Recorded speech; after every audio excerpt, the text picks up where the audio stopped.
All right, so this ramp is 4 foot wide, 18 inches tall, aka a 1.5 feet tall.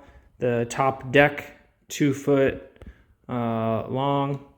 Transition is 4 foot long. In the middle here, we just got a sheet of hardboard, 4x8. This ramp over here, 2 foot tall, and it's also got a 4 foot transition. The top deck, I haven't measured it, but it's probably about 15 inches. It's just, I made it barely long enough just so that you can't get stuck. And it is also 4 foot wide. Also, just to give you ideas, these ramps do slide apart. I did throw a little layer of duct tape on this one, not that one over there. I just put a couple of pieces of wood here to keep it from sliding. And then on this other side over here, I got another piece of wood to keep it from sliding, just to give you guys some ideas. You probably have some better ones than me, but it just kept sliding apart. It was really annoying, so.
So if you're looking to do a setup kind of like this in your garage with 4 foot quarter pipes and skate them like a half pipe, I would fully recommend doing a 1.5 foot tall and a 2 foot tall. The reason being, to me, I had two 2 foot quarter pipes, and with it being only 4 only 4 foot wide.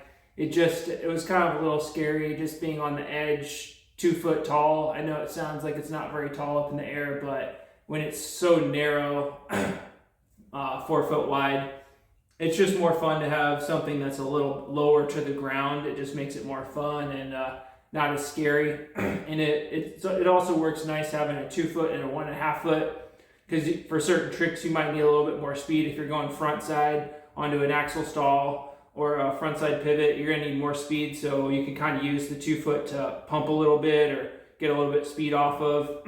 And so it works really good having a 2 foot and a 1.5 foot. And you can just kind of make the 1.5 foot the focal point. That's kind of what I'm like focused on doing, like the main tricks on and stuff like that, the more complex tricks. The 2 foot's just kind of something to use to get speed off of, to pump off of, to turn around on, that kind of thing. But yeah, the 1.5 foot it's a lot of fun, and it's also good exercise too. I was a little out of breath and things like that after skating it. So yeah, I would definitely recommend this kind of a setup. You can kind of keep it in your garage, keep it out of the rain. It gives you the ability to skate, obviously, if it's raining, if it's snowing, which we get here in the Midwest, that type of thing. So it kind of gives you a little bit of a, can keep you skating during some of the weather that keeps you from skating, which is really nice. Yeah. Verse for today's video is Deuteronomy 10:12-13, which says, "And now, Israel, what does the Lord your God require of you? But to fear the Lord your God, to walk in all his ways, to love him, to serve the Lord your God with all your heart and with all your soul, and to keep the commandments and the statutes of the Lord, which I am commanding you today for your good." So this is a verse I've been kind of thinking about lately, been trying to memorize. And to me, it's significant because it just kind of teaches that, God's everything in this life. He is our purpose. He is who we are living for, to bring glory to him. And so it has a lot of little different parts in it. Talks about walking in all his ways. So all of God's word, we're to be walking in that. Things to do, things not to do. And it talks about serving the Lord your God, which we do that through serving other people, putting other people first, using your time and your resources to help other people, keeping the commandments and statutes of the Lord. Again, just keeping God's word in your heart, in your words, in your actions. And the last part of it says he's commanding us to keep his commandments for our good. So I think the more I live for the Lord and the more I keep his commandments, it's good. I find joy, I find peace. When I am rebelling against the Lord and living in sin, it creates chaos in my life. It doesn't lead to good. It leads to consequences. And so yeah, just a cool verse I've been trying to memorize, looking at, trying to live out. Yeah.